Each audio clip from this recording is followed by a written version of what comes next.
Okay, the broadcast is on. All right, guys. Thank you so much for joining us today at the Kickstarters event.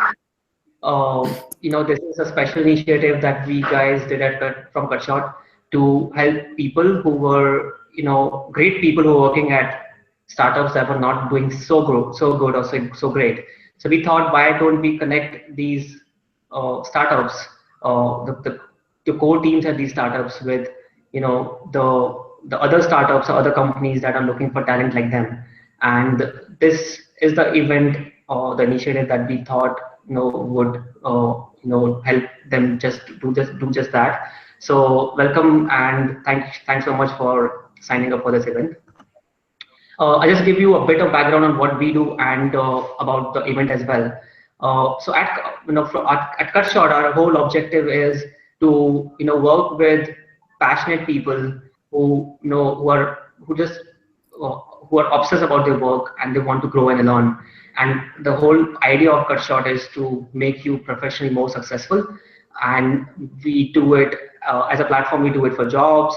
We do it for community. We do it for for you to for connecting you with the people that matter and that you think can help you learn and grow. So that's what CutShort does.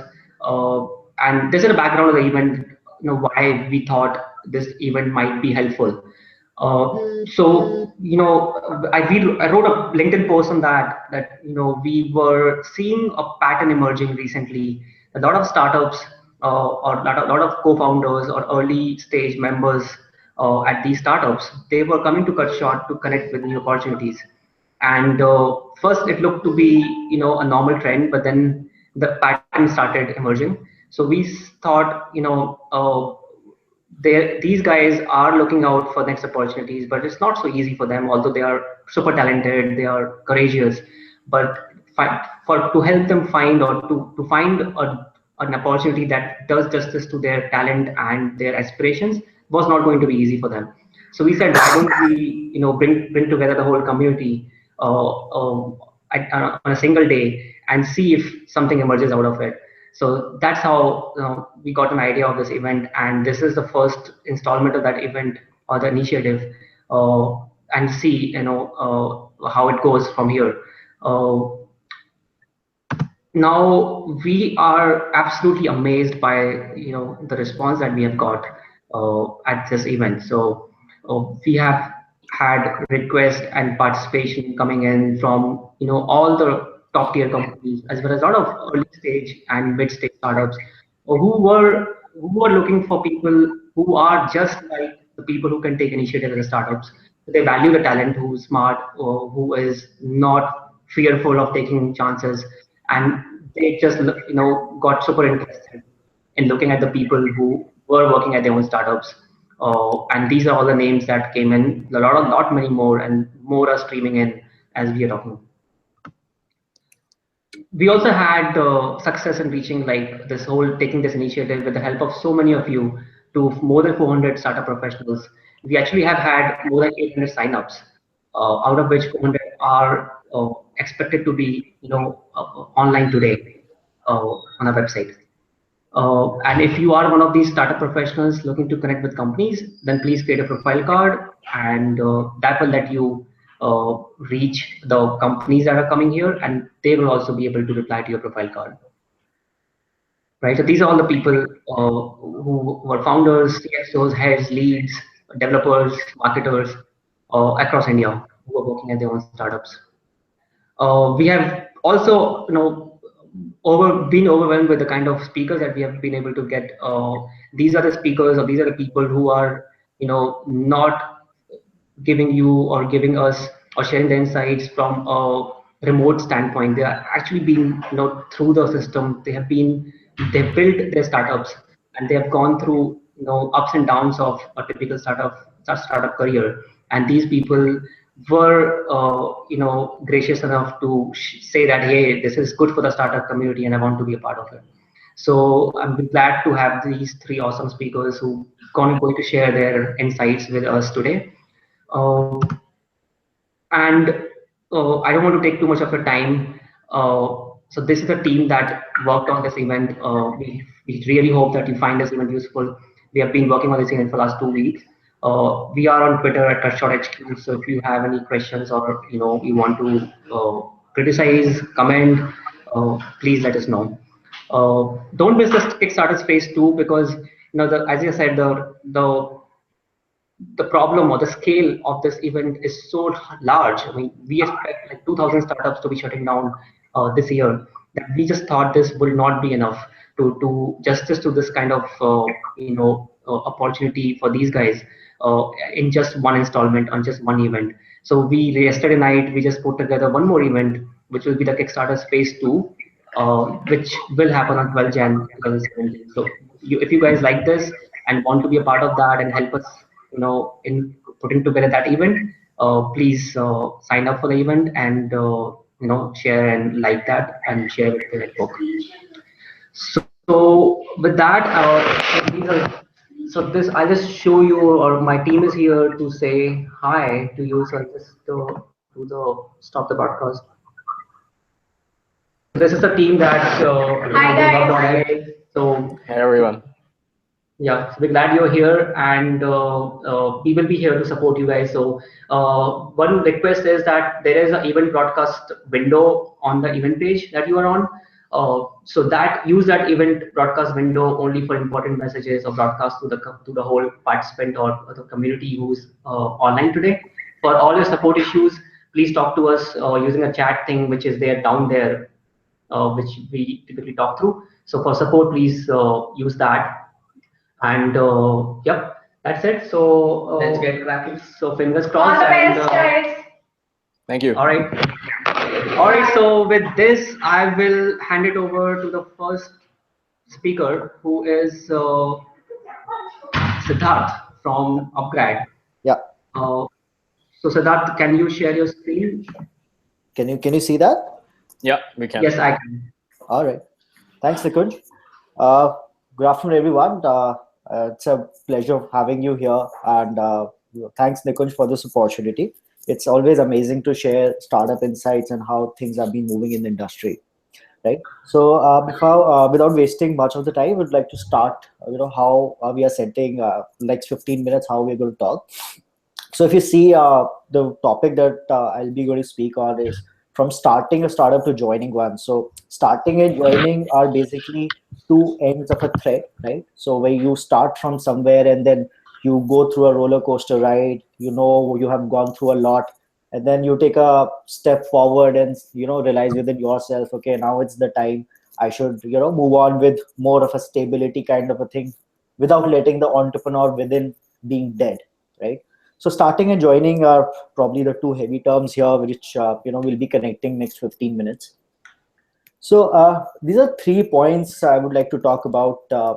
First is a little bit about our entrepreneurial journey and identifying the right time to quit, which is very critical because as an entrepreneur, we are always emotional about like the startup we have, and it's always said your startup is like a baby, and you cannot abort that baby anytime. So, but somehow as an entrepreneur, you have to think about it and take a concise decision which is helpful to not just to you but to all your employees and closed ones around you, that what is actually the time when you should move on to keep everybody happy and keep everybody moving forward in their lives, right? Second point I would be covering is what to do when startup is failing, right? So some personal and professional options that I'll be talking about, right? So what all are the options and what all you can try on to just get the steam built up, because you have been working for your startup for a year or over than that, but you can't just let it go. You have created very significant value that only you know, right?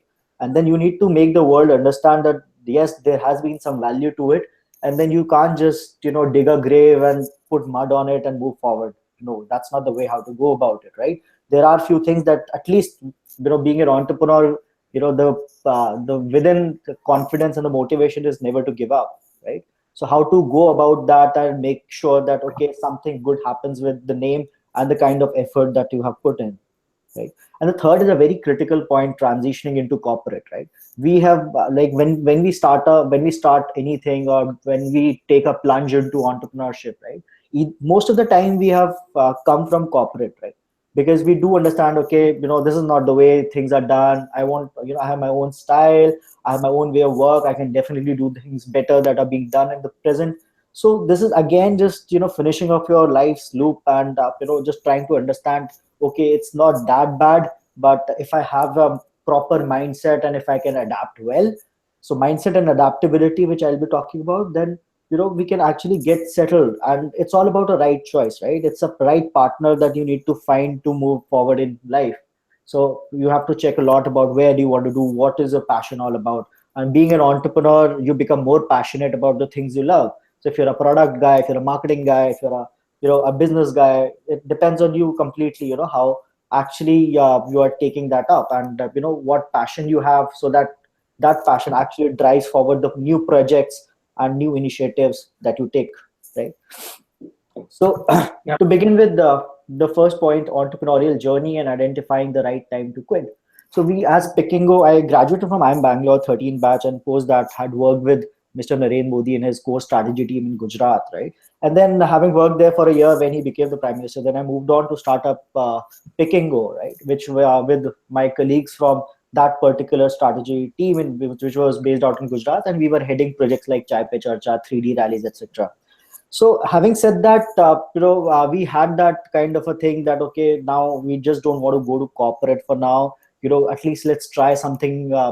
And we thought that logistics is something that is actually drives a lot of lives in the industry, and since it's one of the industry that is directly proportional to the GDP growth, because the GDP is very, very dependent on the kind of logistics infrastructure an economy has. So we thought that, yes, why not to get into it? Then we understood the complete leg of the industry, how the industry is poised to be first mile, last mile, line haul, all these tech terms. We had no background in logistics for that sake, right? None of us had ever had any background in logistics. So yeah, we started with that, and then like 4 months, one room, all of us, three of us were there, two were from IT Kanpur. So we're there, one room, having a 500 square feet kind of a room where we used to sleep together, work together, do whatever, as an entrepreneur. And I'm sure all of you who are entrepreneurs, who you are also, experiencing this life, and it has its own charm and the kind of, family, new family you bring on board. So yeah, the journey starts with, that was the life, the three co-founders and few of the employees that we got. That was the life I was living in without moving here and there. So completely focused, just had this mind, let's go forward, let's do whatever we can, and let's but the best thing actually we did was to give a time to our entrepreneurial journey. We never said we'll never quit till we succeed, right? Obviously that is one thing for sure, but we had milestones as per the time. Okay, so next 6 months we're going to do this, and if this not succeed, let's sit back again and let's try to figure out what else we have to do, and if we have to do it, right? So as an entrepreneur, we have to set some hard timelines with us. We cannot just be goalless or a headless kind of people walking in the market. We need to set timelines and everything. Okay, this is the time when I'm going to break even. This is the time I'm going to market to raise funds. This is the time my first beta version is out. So these are the small target that you have to take care. And if you're not meeting them, then there is some serious problem, right? And then you need to understand what is the serious problem. And once you keep understanding that problem, then identify the right time to quit is also dependent on the goals and the timelines you set for the firm, right? So please do understand that as an entrepreneur, always set up timelines for yourself, how small or big they are, and that are very important. So we raised our first round from a VC firm, and then we got into a trap of a competitive kind of market, and then the burn rate went high. We could not raise our next round properly, and then hence we had to actually quit. We decided, okay, we don't have the cash flow to go ahead, and it would be wise for us to because we had that time over 600 employees, and having said that, we had to take their future into account. How actually we're gonna make them understand how actually we are going to make them transition. So only thing in that time in our head was, how can we transition our employees well, so that their careers and their focus, and that they don't lose anything financially and opportunistic wise. So yeah, that was the major objective when we were. So I'll talk about it when we go into a little detail. So here it's about so entrepreneurial journey is how you are doing it, identifying the right time to quit. Largely depends on the timelines you set, and if you're not meeting them, and if you're not actually able to get them, then it's a time for you to say goodbye, right?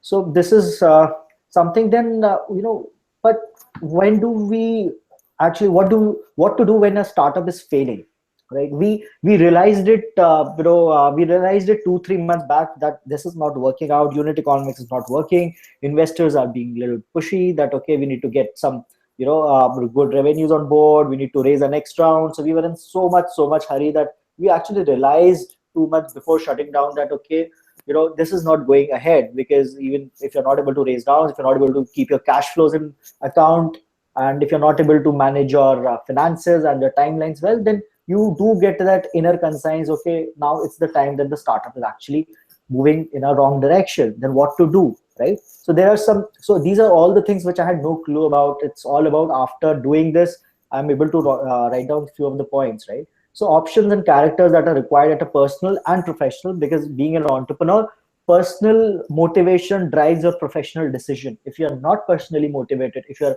not personally that excited, if you're not personally that caring for your employees, then forget that you will do anything good professionally. So everything starts within. As an entrepreneur, it's all about your inner conscience. Are you greedy? Are you not? Are you, what kind of a deal you are looking at? What is your top priority? For us in that, say, were our employees. We wanted their future to be secured. However, we knew that okay, if we go out in the market, we'll find something for ourselves. But for these employees that we have hired, we had to do something about them, right? So personal, when I talk about, so it's team motivation. And trust me, if your startup is failing, then everybody gets to know on the floor, you know it or not, that we are not doing good, right? Everybody knows what kind of numbers, what kind of clients, what kind of things are you driving, and everybody gets to know that okay, the startup is not doing good. So as a CEO, as an entrepreneur, your job is actually to motivate the team to buckle up that last breath, right? Because sometimes that last mile that you sprint can actually make you win the race. We did try that, however we could not succeed. But yes, that is the kind of motivation that you need within and within your team, right? And then every day, every second, you'll feel like I'm screwed up, I can't do anything now. Okay, I don't have finances to carry for next 2 months, and then I have my employees with me, what to do with them? I have so many agreements signed up. So we were a logistics firm, we had a lot of real estate and client agreements signed with a lot of clauses, etc., etc. And then you are you think about okay, my client side is gone, my real estate, I have so many agreements and everything around it, how to go about it, and it makes you very depressed, to be honest. Yes, it makes you very depressed. But the idea is you as an entrepreneur, it's more about you have to be strong, you have to be very, very strong, because it is well said that starting a company is easy, but shutting it down is far, far difficult. You cannot shut down the company very easily, right? It's starting up is much, much easier. So you should not just give up on that. Just keep trying that last sprint and try to see if something can be worked around that, right? And then personal front, you have to sort out your finances. You cannot just go bankrupt personally. I've written down sort out finances in both personal and professional, because that is the only driver that will help your employees and yourself to keep that motivation aside, right? So make sure that you have sorted out some personal finances for yourselves. You are actually so that you know how your next 3 months or next 4 months look like. Okay?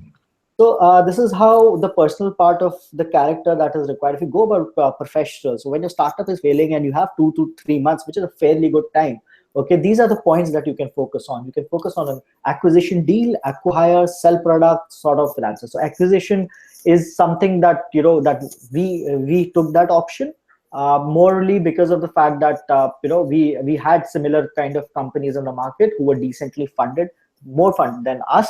So, and we had done particularly good in a kind of a manner. Then you have to create a win-win situation and keeping your priorities on top. So for us, priority were our employees. So we made sure that our employees are getting transferred, maybe delivery boys or like these warehouse staff, they're all getting transferred to the new entity so that they can continue with their professional life. So we made sure that was the part of the the kind of engagement that we have with the new entity.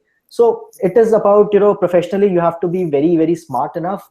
And all of these factors will be driven by your personal motivation. If you're personally screwed up, then you cannot make a deal, right? And these are very heavy kind of things where you are actually making decision not just for you, but and not just for your employees, but for the families also of the employees, because everybody is impacted by your decision.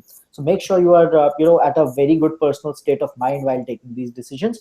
So acquisition, acquire is one thing, and then if you're a tech product or SaaS based any product, then selling your product could be one of the factor that you can always focus on. I know one of my colleague who sold his product to Indeed, and he did the same thing. So selling the product is also another option which you can actually look into it. And you are not alone in your industry. There are a lot of big and small players who are already there.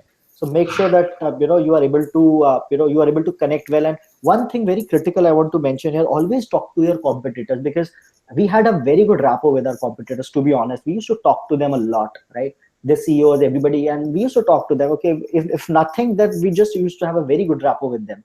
And that was the only turning point of the probable engagement, that okay, when we actually wanted to move forward, then everybody respected us as a team, everybody respected us as a company. They know we are very clean, transparent, and capable professionals, and then hence the interest level shows.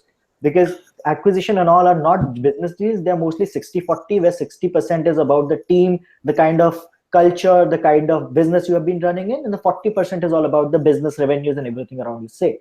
So make sure that you have a very good rapport with your competitors from your start of your entrepreneurial journey, and at least you know everybody in the market for that sake in your industry for now. Yeah. And sort out finances, it's very critical. If you know that after 2 months you are just quitting, and you're just shutting the shop, then the only thing that employee wants from you is just pay them. The first thing that, not only probably the first thing they want, you just pay them properly, right? So make sure you're able to you keep those finances apart, don't spend them. Okay. And the best way is to always keep a quarter salary in advance, right? So just try to make sure that you are just you pay them well, and whatever is required you do with them, right? So sorting out finances professionally is also very, very critical. Yeah. So this is what to do when your startup is failing at a personal and professional front. Then you have very critical point, third point that I wanted to talk about was transitioning into corporate, right? So one is the mindset, and the second is adaptability. Now, what is the mindset, right? When I wanted to actually move on, and it was a very big decision.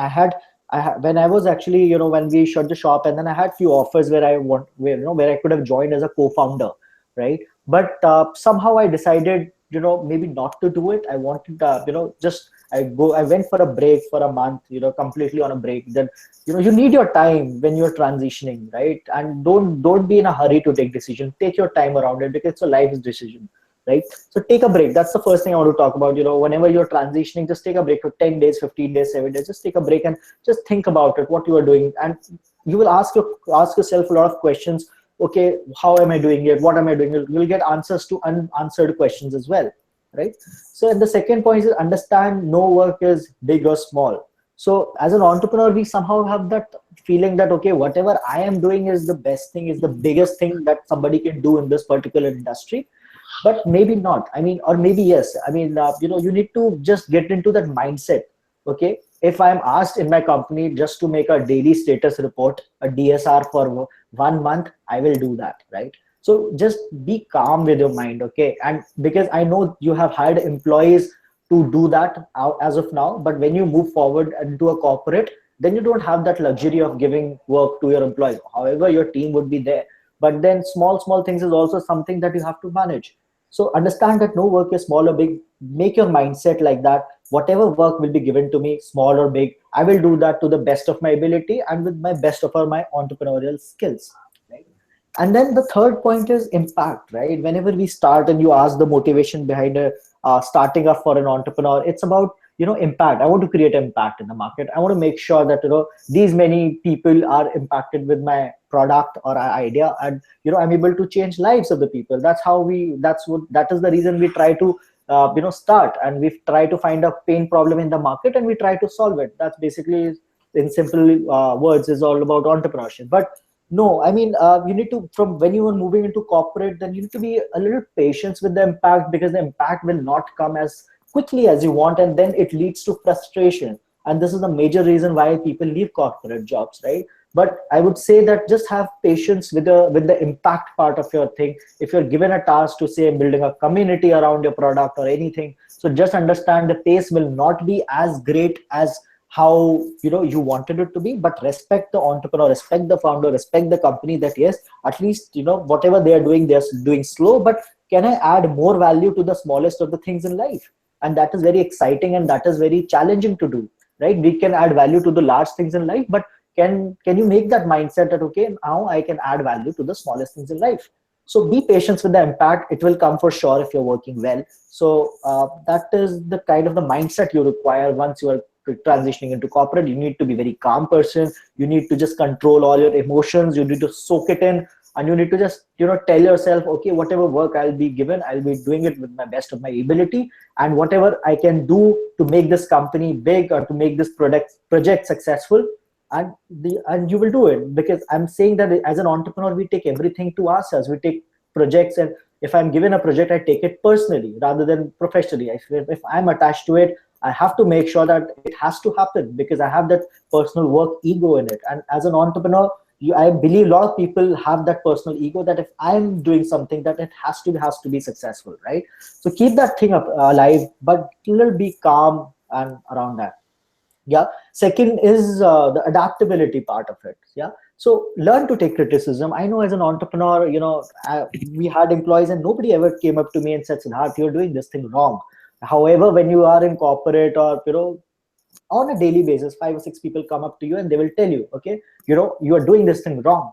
And then somehow you just lose out of your mind. How can you say I'm doing wrong? You know what? I run this, I know this, I know this. No, don't think about like that, right? Just learn to take that criticism, and just, this will only improve you. Even if it is a wrong criticism or if it is a constructive criticism, take it, absorb it, okay? Be calm, okay? Just, make sure that that criticism is actually, is overshadowed with the work and the kind of numbers that you perform, right? And then second point in adaptability is flexible in vision and working style. So flexible in vision is something that is also related to a little bit of mindset, where actually you have a vision for a company, right? I work in a education tech company and have a vision to do a lot of things, but I need to have a little flexibility depending on the company's goals. And every company goals are different. So some people have their different kind of financial capability. Some people have their different kind of financial goals. Some people offer unit margins. Some people offer gross revenues. So you need to be flexible in your vision and your working style, right? And if some people are actually approaching you for work or something, so make sure that your working style is more inclusive, right? As an entrepreneur, you try to distribute the work from top to bottom, right? Top to mid to bottom, right? But here, when you work in corporate, you have to be inclusive. You have to take your team along. You have to take everybody along to reach a larger goal. That's how you adapt into while you're transitioning into corporate. And the third point is always be an entrepreneur, right? When you're transitioning into corporate, you should never think that, okay, the entrepreneur inside me is going to die. No, it is going to be alive, and it is going to be more better than before, for sure. Because the working style, that you cannot take a DNA out of anybody, right? And being an entrepreneur, you have to work like that. If you're given a project, you know how to execute it. Entrepreneurs are fantastic in execution than the other managers in the industry. So you need to make sure that that entrepreneur mindset is always there, and you are always trying to make your A game in the market and into the industry and into the company that you are in. And yeah, because every entrepreneur has their style, and if your style suits, then let it be. But be flexible in taking everything into account, and be very inclusive, so that you are able to get that thing done, right? So yeah, this is what I wanted to talk about. Yeah, Nikuj? Yeah, this was good. Yeah. So glad, and thanks for making this quick deck in like 10 minutes. Yeah, thank you. So yeah, it was a good job. You were able to show your thought process quite well. So any questions? I think the audience is very busy. Yeah, Talking they to are. so yeah, someone has a question for you. I have a question for Siddharth. It is going to get lost.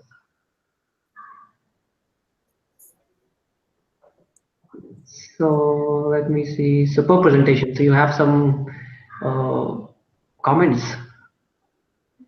Sorry? Siddharth, you have some good comments. People are saying superb presentation, Siddharth. Thank you, everyone. Thank you so much. Okay. I know this is not enough. And Nikon just asked me to make it 10 minutes, so I hope that was okay for that sake. Oh, it's perfect, man. Don't worry about it. Yeah. It's perfect. Yeah. All right. So I think questions will stream in. So what we'll do is we'll take those questions and take all the questions in the end, perhaps, if they're not coming in time. In the meantime, I think let's go to the next one. Sure. Maybe you can just start with a bit of intro and then we'll talk. Yeah, absolutely. So firstly, I want to say with everyone, and I'm looking at their comments in the chat, that we are hiring as Jungly Games. We're also hiring recruiters, talent acquisition individuals as well. So everyone who's hiring and looking for a job at the same time, we have that position. Please reach out to me. Completely in a hyper growth stage here for us, right? Yeah. So it's a really quick intro. I'm one of the co-founders of Jungly Games. We started about 4.5 years ago. We're well known for a lot of games we've built. One of which is the #1 cricket game on Facebook called How's That. Our Jungly Rummy game, junglyrummy.com, is doing well in India as well. Our latest launch, which is called Eat Me on the Play Store, is also fairly popular. If you go play it, it's a really fun fish game. So we're basically focused on building mobile and casual games for India and the world, and been rocking since for the last 4 years and doing well. So what I'll do now is I'll go ahead and share my presentation with you, so you guys can see it.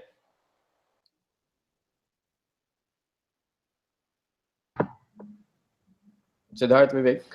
No. Can you see it now? Yep. Okay. And can you see it now? Yes. Okay. Perfect. So I just want to. Oh, perfect. Okay. So I'm just going to alt-tab between the two. So anyways, I'm speaking about how to get out of any situation and emerge a winner. And I wanted to give a quick background on this. I'm clearly no expert in getting out of situations. It's more about being placed in situations when you're faced with a lot of adversity, and how do you get yourself out of it in terms of staying focused on the goal that you want to achieve and really resolving it without getting too stressed. So a lot of what Siddharth covered about you yourself, having a mindset that you will win, you're an entrepreneur, you'll get through this, and you have to have control on yourself. I'm going to talk, he spoke a lot about it from a business perspective. I'm going to speak a lot about from the personality perspective. So I hope you guys enjoy this. There are a lot of tips in here for what you can do to yourself in order to emerge out of really tough situations and be a winner. So first, let's quickly define what the winner in this case for us is, because there are many different types of winners.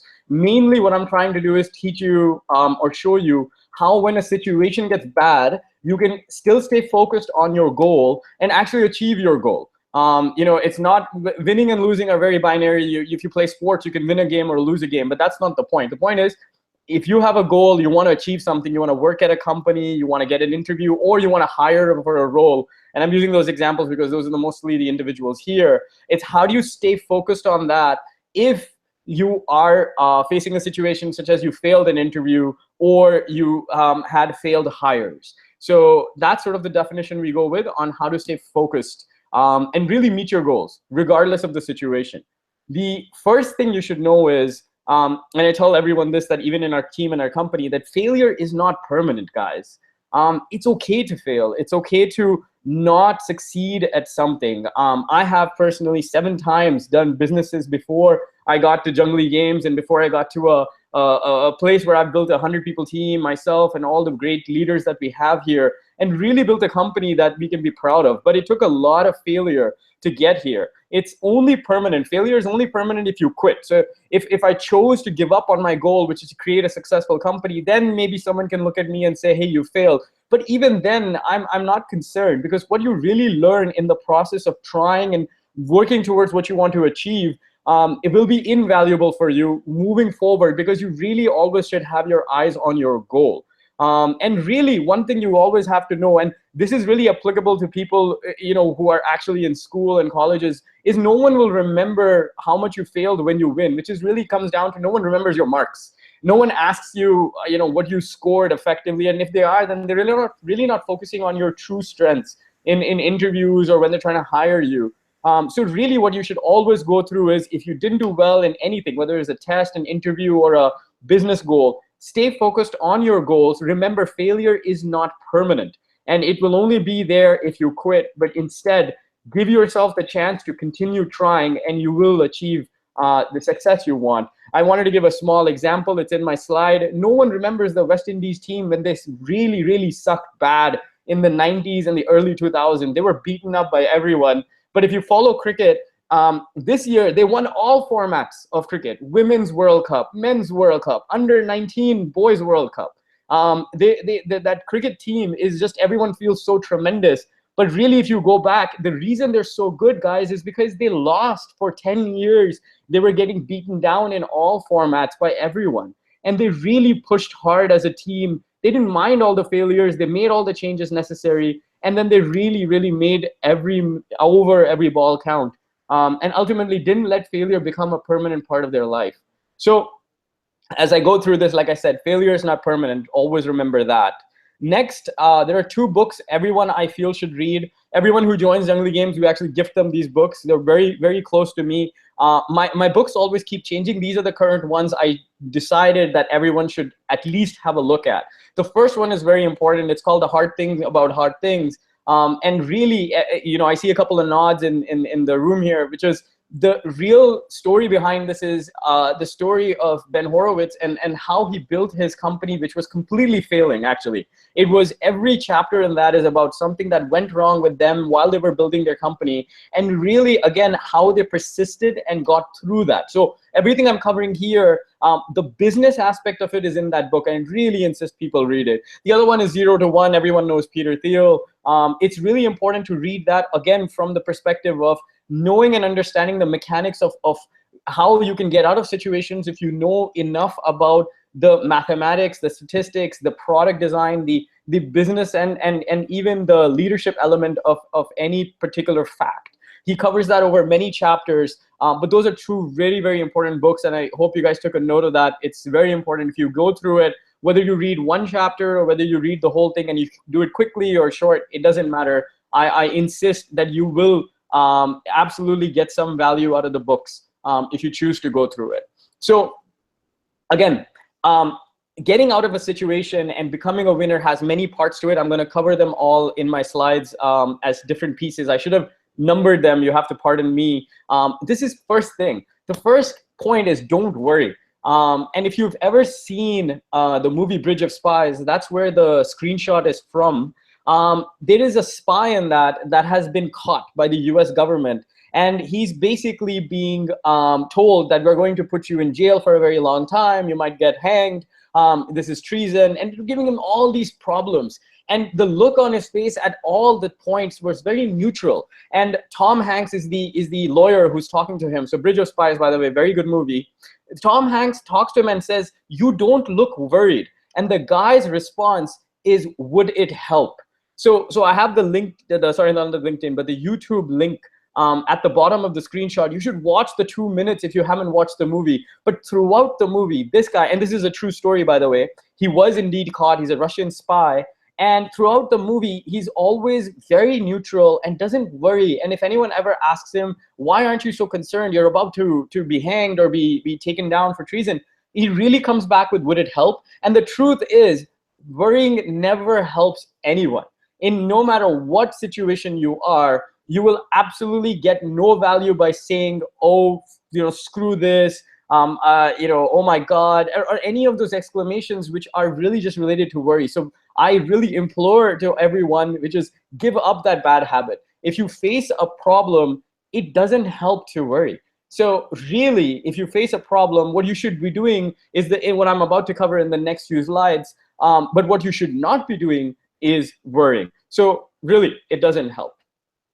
Next thing you need to know, if you worry, if you feel stressed, if you feel challenged at any particular time, understand the biology of what's happening to you. There is this hormone, this chemical called cortisol. I again put a screenshot from a talk, very, very good talk, and the YouTube link. Again, please take a note of it, because this speaker, Simon, covers the value and the absolute negative of having too much cortisol in your system, which is really just the fact that when you're worried, you are thinking too much about stress and your body releases cortisol. And the problem with cortisol is it stresses you out, it hinders your thinking, it lowers your ability to reason or be logical. And ultimately, the first step to conquering being stress-free so you can be a winner is being aware that you are stressed, being aware that you're having cortisol released into your system because you are worried. So recapping quickly, don't worry because it doesn't help. And if you are feeling a little anxious, it's only because there's some cortisol, it's a hormone, you can deal with it. Again, I'll cover in the next few slides how you deal with it. But the first step is understanding what it is. And really, like I said, the stress hormone cortisol never helped anyone. So now, you've gone through the process, you faced a situation where you are worried, or you do feel now you're aware that this is actually the result of a stress hormone called cortisol in your system. What do you do? Here's some very quick tips on how you get out of that situation. The first one is don't forget to breathe.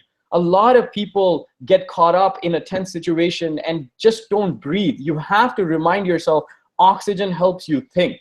It's really important for your mind to have oxygen in order to come up with the optimal solution to any problem. So breathe. If you're into meditation, go into a meditative state of mind. Maybe that's too advanced, maybe you're not into it, but trust me, in an interview, you're asked a question that you don't know the answer to. The first thing you should think, not that, oh, fuck, I forgot the answer. What you should think is, I should breathe. Because once you breathe, your memory synapses fire, and trust me, the answer will come to you. But worrying won't help, cortisol won't help, breathing, meditation, focusing on your breath will help.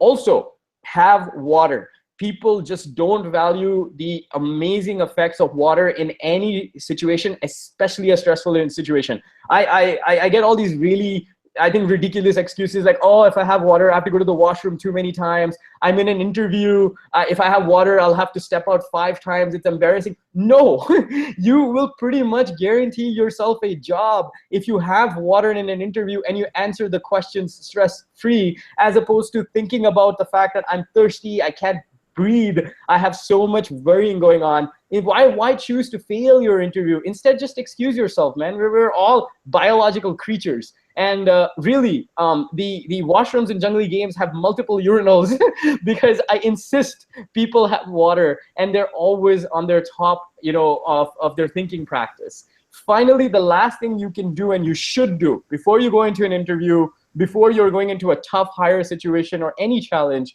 step out into the sun. The sun releases such beautiful, happy chemicals in your body, relaxes you so much. Just look up at the sun. We don't do it enough. I'm telling you, it's a small 10-second part of your day, and just say, today is a good day. I really do this. Believe me, I really do this. For a guy who's for 10, 15 years, had 7 failed businesses, still went ahead and built another one. This is how I got through every day. I got out, I looked at the sun, and even today I said, today is a good day. And trust me, practicing these little things that you automatically do anyways, really, really will help exponentially push you forward in your mental fitness and even really your physical fitness to an effect as well. So go ahead and practice this. Couple of more points. Don't let anyone, and Siddharth covered this as well, you're going to have a lot of people give you feedback, and you should know how to take feedback. Again, in an interview, be ready to hear someone say you're not ideal for the role. Or while you're taking an interview, be ready to hear from the candidate that they don't think this is the right company for you because you said something. It doesn't matter. What matters is you learn from it. And really, if you haven't watched this movie, again, another movie I insist you watch because it has a lot of beautiful lessons. But the main thing here is don't let anyone tell you what you can and cannot do. This is a story of a black man in the United States at a time when they weren't given enough attention who really worked hard to get his way into a big brokerage firm, one there he can be a stockbroker where no one thought he could do it. And he did it at a time against great adversity. And really he imparts that knowledge to his son in this scene. His son is on the right-hand side and his son is heads down because his son told his father at that moment, Will Smith, that I want to be a basketball player. And Will Smith first tells him, you're never going to be that tall. You'll never be this basketball player. But while saying that, he realizes he just did to his son what everyone has been doing to him, which is telling him he'll never be a successful stockbroker. He'll never make it in his life. And really then he imparts the beautiful lines, which is just don't let anyone tell you what you can or cannot do. Keep your goal and your focus in your mind. And really, once you don't worry, you breathe, you take some water, trust me, you guys will win at whatever situation you're working towards. One more thing that will help you when you are in a tough situation is really surround yourself with great people. Whether you share a moment with them, speak with them, ask them for help, always have someone. Don't go at it alone. If you ever feel you're alone, the first thing you should do is go out and get a mentor. The whole point here is that a mentor will really walk you through the problem you have at the moment and help you find a situation. So you cannot and you should not feel helpless. There is no reason to feel helpless at any point, especially when you're surrounded by friends, family, and potential mentors. So the real lesson here, guys, is go out there and find people if you don't have them right now in your network. But if you're going for an interview, you should have a friend you should do a mock interview with. If you're a recruiter and you're hiring people, you should have colleagues that you speak with that will help you prepare how to take the interview well and close a candidate. But always leverage each other. If you don't do that, you're not sharing in your pain and your problems and your tension. And really at the end, you're just increasing the cortisol level in your body and you won't win. So really just build those friendships, get the mentors, and you will do well. I think this is the second last slide, if not the last one. Again, another movie insert cameo. Everyone must have seen this speech. If you haven't, and you should. Here's what happens. I won't explain Sylvester Stallone. He's got another story of how he got through a lot of adversity in life. But in this movie, his son just tells him, I can't be a great boxer. So Sylvester Stallone, and the link to the YouTube video is there, but I'll summarize, really tells him three things. He tells him, first thing, don't blame anyone.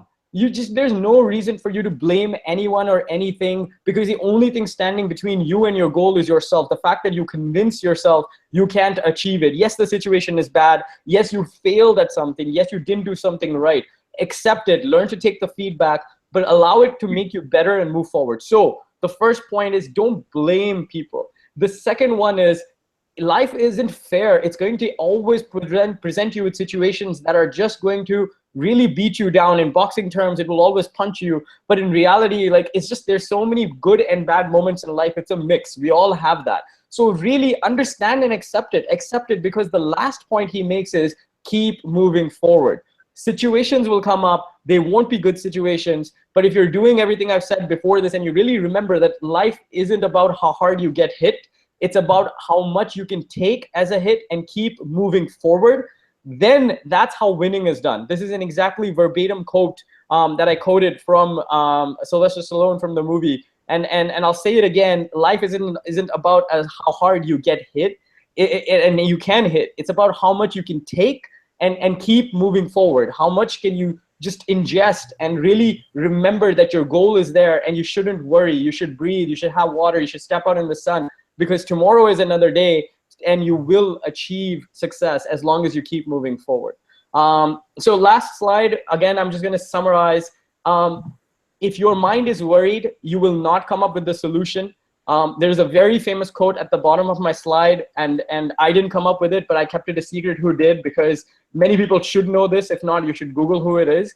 But the idea is the same, guys. If your mind is worried, it's stressed, it won't come up with a solution. You will not win in any situation.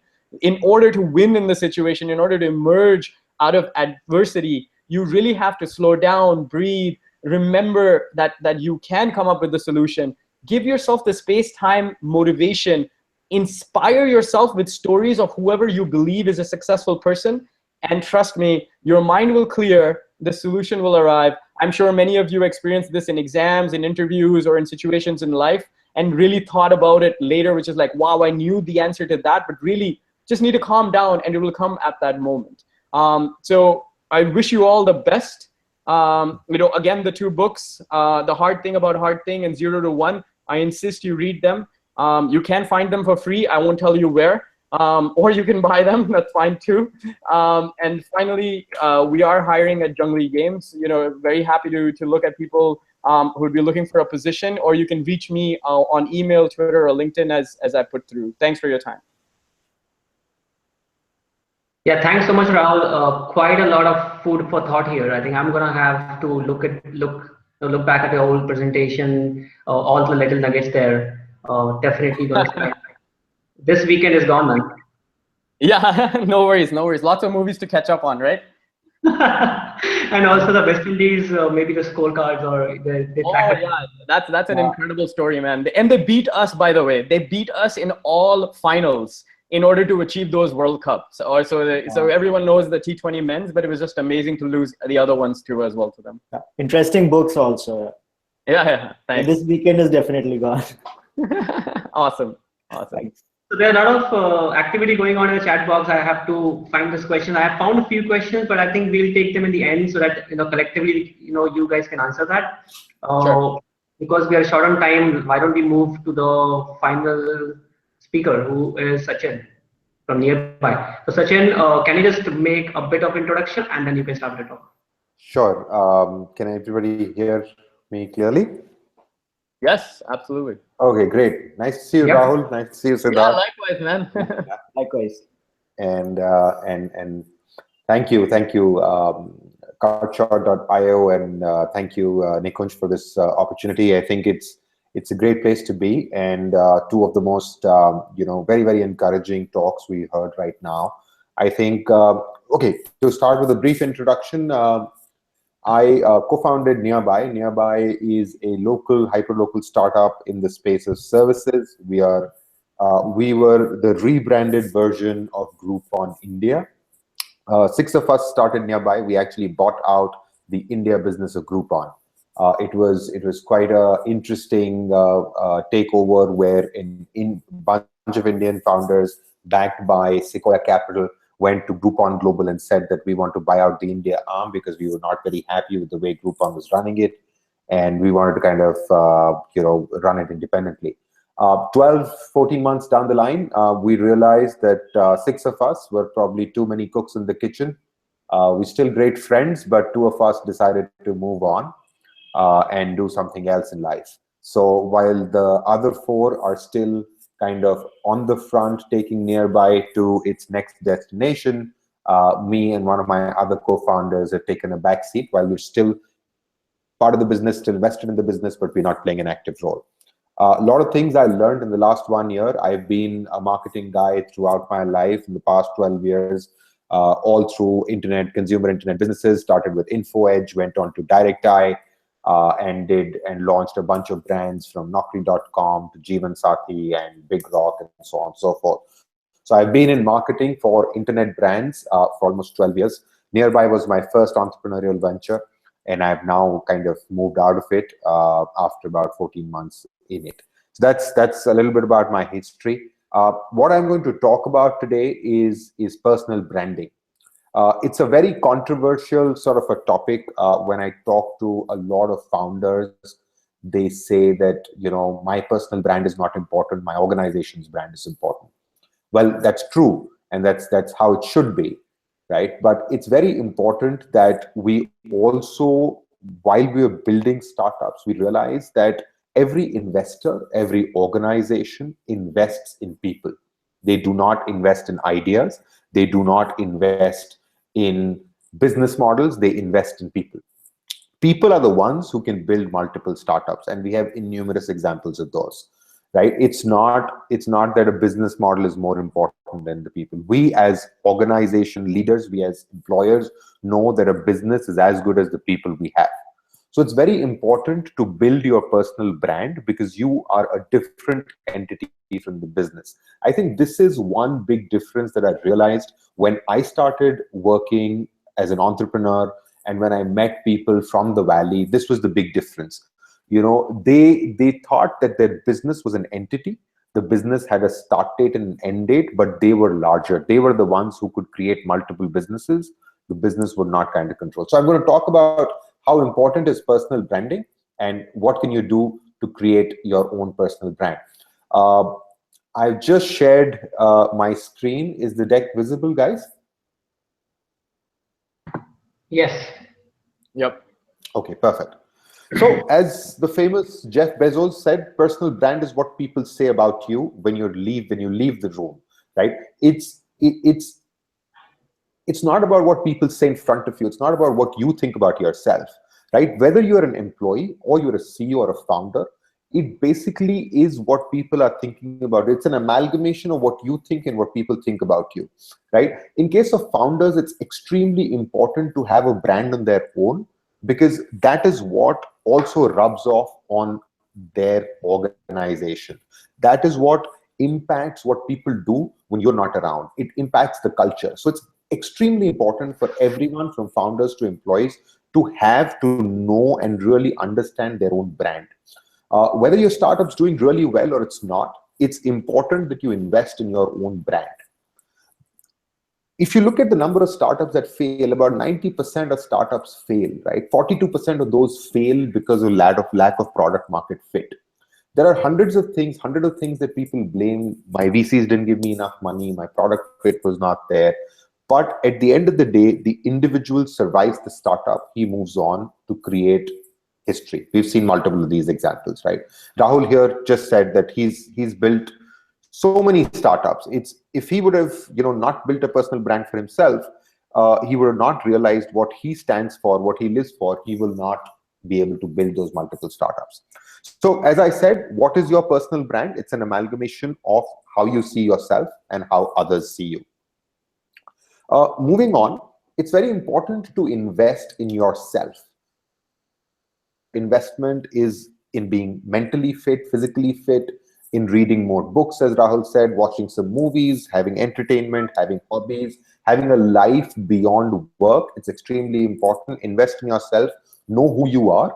It's very important to have a passion in life, whether it's your startup, whether it's a family, whether it's painting, whether it's anything, right? But it's very, very important to know your strengths and weaknesses. People who play a lot of sports, I used to, you get that competitive spirit. So you invest your time and energy in playing a sport. It gives you that competitive spirit, which ultimately helps you in your work as well. So it's extremely important that you spend time, money, resources on yourself, because until unless you do it, no organization or no venture capitalist will ever invest in you. What does you mean? You mean your mind, your body, your soul, your communication, your presentation skills, your coding skills, whatever makes you who you want to be. Those are the areas that you need to absolutely invest in. Moving on, what are the steps to build your own brand? Now, I think some of these areas we've spoken about in the past presentations, but I'll just kind of go through some of them again. Find your strengths. It's extremely important to know what you're good at. A lot of times what happens is when you're a startup or not doing really well in personal or professional life, you tend to forget what your strengths are. Whether you're great at coding, whether you're great at data analysis, whether you're great at making presentations, talking your way out of parking tickets, whatever are your strengths, look back, sit back and look at your strengths, because they are the ones that give you the confidence. When you build on your strengths, you'll be a really powerful individual. When you look at your strengths, you also know that what is lacking when you're starting a new venture. Let's say your strength is coding. If your strength is coding and you're starting a new venture, look for a co-founder who's probably good at business models, who's probably good at sales and marketing, who can complement you. Unless you really know your strengths, it's not something that you can utilize them. It's not something that you can start building your brand. When you know your strengths, you will actually start working on them. You build them, and you'll actually move forward towards building your own brand. Ask for help. Extremely important, right? No smart person ever said that I did everything myself. You can do anything, but you can't do everything. So it's extremely important that you ask for help. You go out to people who've been there, done that. You go out to people, whether they are in corporates, whether they are entrepreneurs, you can ask for help. And it's surprising and amazing how people come forward to help you when you ask for help. It's really, really smart to ask for help. A lot of us, when we fail, we go down in that one corner and just cover ourselves up and do not ask anybody. But when we talk to people, we realize that so many people have failed. So many people have come out of those failures by doing XYZ things. This is something that I've seen so many students, entrepreneurs, professionals, once they fail, once they, probably got fired from a job because they were not doing well, or they thought they were doing well, but the company didn't think they were doing well, they just go into a shell. They just don't go out and talk to anybody. And that, to my mind, is absolutely stupid. You can, as Rahul mentioned, you should have mentors. If you don't have mentors, you can find those guys. There are lots of people out there with experience who can help you, and talk to them and be open about your failures. It's just amazing how by not asking for help, you lose out on so many opportunities. I was recently reading a blog on Medium, and there was this company called Bucket. This lady who started Bucket was a Southeast Asian lady. She worked really hard on her startup, and the startup ultimately didn't do very well. She actually went out and started talking about it. And that's what I'm going to cover in my next thing. So she actually went out and she started writing a blog on Medium about why Bucket failed. It came out to be an extremely awesome blog. It was so awesome, all the reasons, everything that she spoke about. She actually got a lot of comments. She got about 18,000, 20,000 views. She got about 300 likes. Bucket actually got acquired very close to shutdown just because of that one blog post on Medium. So it's very important that, one, you ask for help, and two, you start expressing yourself. It's absolutely good and nice to be honest why you failed. Talk to your employees, talk to your investors, talk to the world outside, and do a postmortem analysis of what went wrong.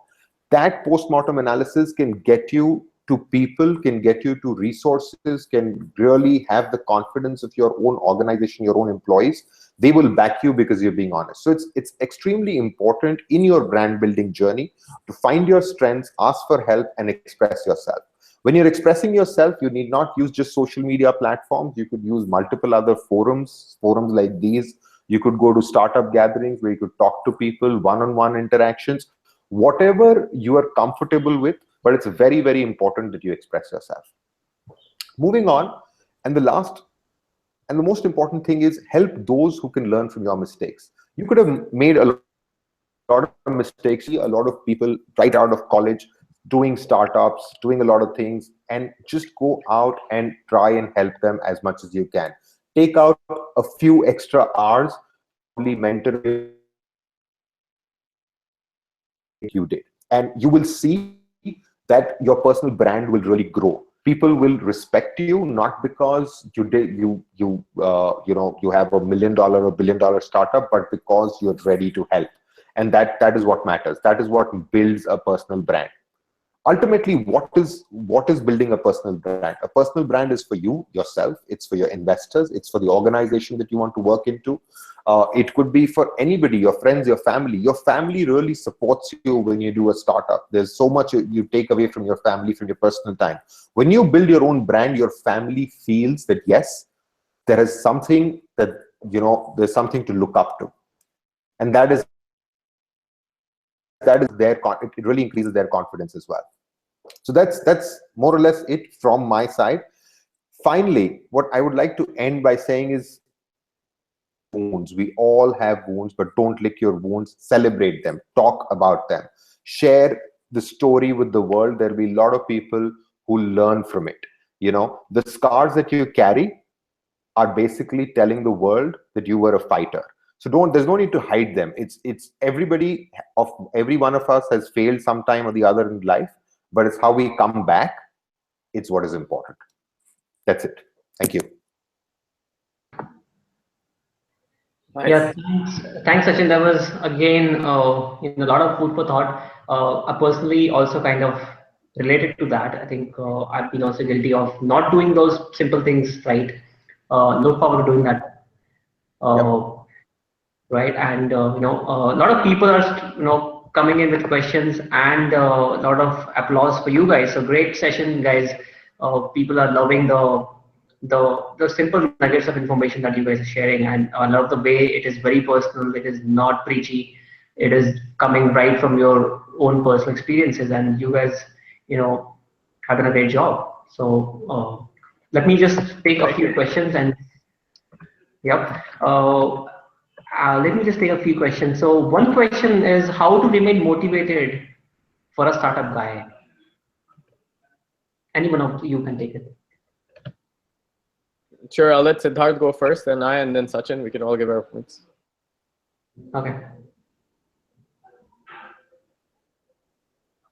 I think he's on mute, Siddharth. Maybe one of you can go first. Yeah, sure, I'll go. Okay, so as you're going through your startup, really motivation is hard to find because you're going to face a lot of, I keep saying it, right? Adversity and situations where you're like, it would be so much easier if I just took a job, maybe, and then you take a job and you find out that the problems are still there because really the challenges in life don't stop because you're in one position or the other. So motivating yourself, in my opinion, will come from three places. First, you have to find yourself friends and mentors. Surround yourself with positive people. If you surround yourself and listen to negative people all the time, you will not find any motivation in your life. So really, even if your family is being negative at some times, you may want to take a break from them, but really it comes down to find positive people and a mentor or many mentors who will encourage you. Second is find inspirational stories in people you respect. Everyone will have a motivational story for you. If you respect Jeff Bezos, read his book. If you like Sylvester Stallone, watch his movies, read his book, but whoever. And if you're religious, even religious stories are motivating. It's really just making the time to find inspirational stories that you follow through. And trust me, all stories have a good end. In all of them, the individual eventually finds a situation where they're winning. And the last part about being motivated is, as what even Sachin said, share your own story if you're willing to write it online or write it for yourself as a diary. But really, if you share it, people who are going through it will find you and they will encourage you, they will help you, they will tell you, yes, I realize, because I went through the same thing. It's not as bad as you think about it. You can get through it. Here's what we did. So it would ultimately bring the like-minded individuals who can help you to you. So those are, I think a couple of short points on keeping yourself motivated. Yeah. So I think, am I audible now, Nikunj? Yes. So a very fair point, how to remain motivated. I think the only thing that drives our motivation is the passion, right? If you have that passion, the motivation will come in through. And it's all about waking up every day, seeing what you have created and what you want to create, right? That's the only thing that drives kind of motivation. Either you are an entrepreneur or an employee. That's I think the passion and the urge to make something good today is what drives the motivation. Yeah. So one thing I'd like to add, I used to have a colleague who used to be, really fat and not fit at all. And he went from being fat to being absolutely ripped with six packs and so on and so forth. And all of us were very, very, amazed to see that transformation. We asked him, what is it that motivates you to go out there every day and work so hard and be so strict with your diet and not have anything sweet for about a month, not have anything at all. And he said, it's very difficult, but I keep, my old photograph in front of me and I say that I will never be like that again. And I look at that photograph every day and I say, I will never be like that ever again. And that's one way. The other way is, one is the old state and one is the new state. So your desired state or your current state. You take one of those states as your guiding light and look at it every day, and it will really push you forward.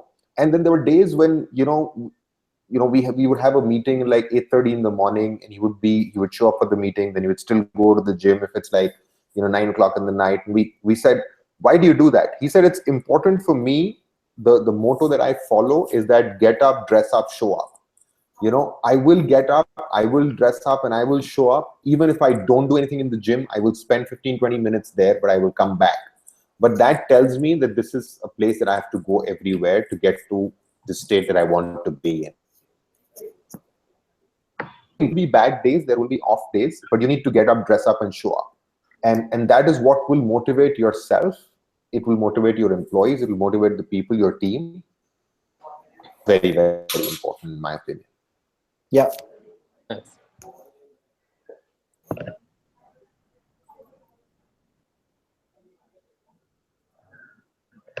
Okay, so one more question is, how do you prove your strengths to others? So you are aware of your own strengths, but how do you prove those strengths to others?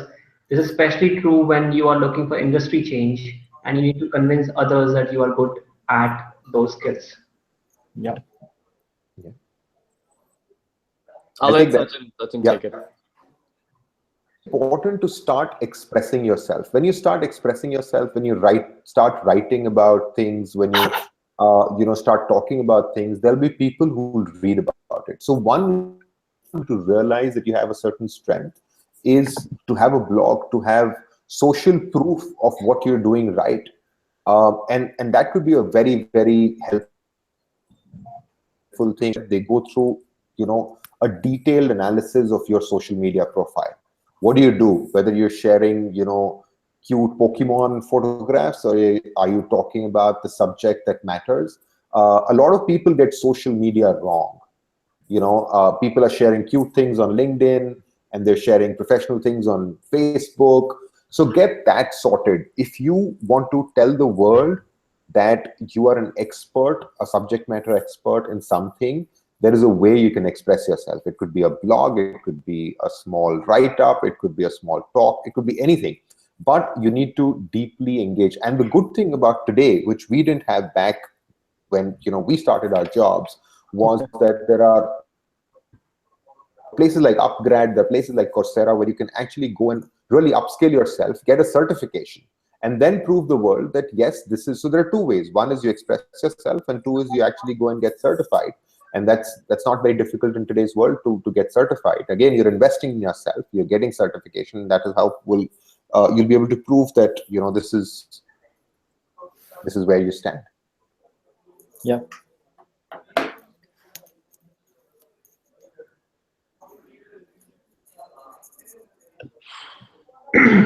So maybe a bit of advice, how to get back to a job after quitting a startup.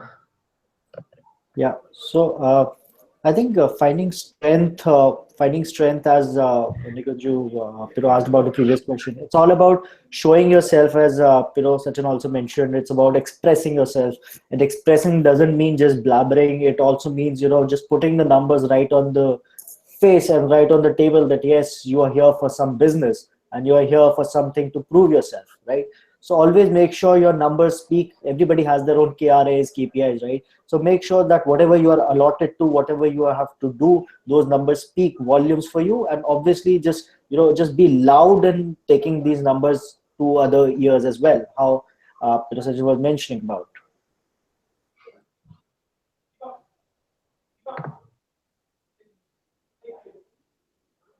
Okay, so I think now we are at the point when the talks are going to end. I thank you for for the time these wonderful gentlemen have spent with us today. I think the thoughts and streams that are coming in definitely found those useful. I think from my side, I just want to add, as you said earlier, that our whole objective here was to bring together the community, and recently there was this whole debate about Indian startups saying no to the US-based startups and saying, hey, we are dumping the capital and we should not let them come in and go like the way China does it, right? But I believe that it's about strengthening your own community here. Amazon and Uber and the likes are strong not only because they are good startups, but also they are coming from a very strong community of creating those kind of startups. And Indian community, although is emerging and it's going from pillar to pillar in terms of strength, but I still think we are still looking out. We are not coming in together to help each other. For example, in this event, we thought we're going to have like 500 users coming in. How do we support the community further?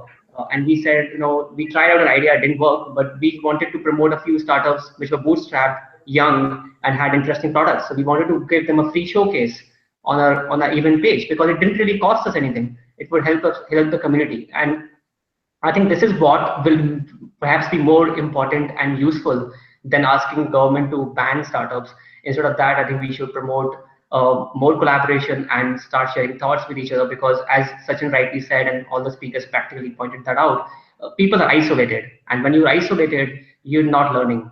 It's only when you open up and share your thoughts, then that's just the point when you start learning. And that's how personally we think at CutShort, that's how the ecosystem is going to become more strong in India. Definitely. Any thoughts on that, guys? Yeah, I think what you guys have started is a great thing. Going back to what Sachin's saying, like back in our time, none of this existed. Get onto a network on a hiring community and a startup community, and be on a Google Hangout call and hear great speakers share some wisdom on what they've been through. I mean, this is a golden opportunity for everyone to learn from this. And we're really taking this digital, right? Like none of us have left our either house or office or whatever it is. We're all where we are, and we're connected. It's beautiful to see that, and it'll only get better from here, I think. Yeah, that's what we are trying to do. Any thoughts from you, Sachin? No, I think it's a great start. I really enjoyed myself here, and I think and I hope that people will be able to extract more and more knowledge and experience, and learn from what mistakes we've made.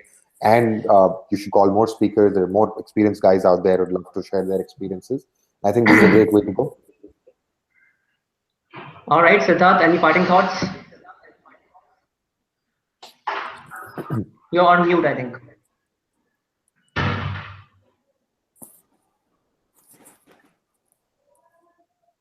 You are on mute, Siddharth. So,